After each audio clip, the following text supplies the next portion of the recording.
मुस्तफा कमाल का जवाबी वार, फारूक सत्तार पर ताक ताक कर निशाने लगाए। कराची में धुआंधार प्रेस कॉन्फ्रेंस में पीएसपी और एमक्यूएम के इत्तेहाद की अंदरूनी कहानी भी अफशा कर दी। मुज़ाकरात में शरीक रहनुमाओं के नाम बताए। पहली कुर्सी पे फारूक सत्तार साहब होते थे, कामरान टिशोरी साहब होते थे, खालिद मकबूल सिद्दीकी साहब होते थे, आमिर खान साहब होते थे, फैसल सब्जवारी होता था, ख्वाजा इज़हार साहब होते थे, अमीनुल हक साहब होते थे, कंवर नवेज साहब होते थे, ख्वाजा सुहेल होते थे, कुछ मीटिंग में वसीम अख्तर होते थे।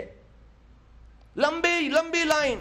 एमक्यूएम पाकिस्तान कहाँ बनी, सरबरा पीएसपी ने ये भी बता दिया। इनकी तो फॉर्मेशन ये तो बने रेंजर्स हेडक्वार्टर में जनरल बिलाल अकबर साहब की निगरानी में तो बने ही है। और मैं एस्टेब्लिशमेंट का कान पक गए मेरे 2 साल से सुनते सुनते, और इसलिए मैं कहता था कि यार मुझे ना लगाओ, दीवार से ना लगाओ, दीवार से ना लगाओ। उन्होंने सवाल उठाया कि क्या फारूक सत्तार नहीं जानते कि इमरान फारूक को किसने कत्ल कराया। फारूक सत्तार भाई को नहीं पता कि डॉक्टर इमरान फारूक को किसने मारा है, लेकिन इमरान फारूक की कब्र पे खड़े होकर उनके लिए दुआए मगफिरत करें और अल्ताफ हुसैन के लिए जो है वो बद्दुआ करें। अल्ताफ हुसैन ने मारा, फारूक भाई को तो पता है, फारूक भाई ने सारी फाइलें देखी हुई हैं।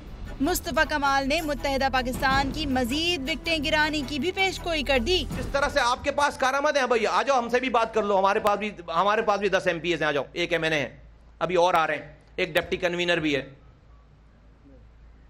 तो सॉरी डिप्टी मेयर भी है, डिप्टी कन्वीनर भी आ जाएगा।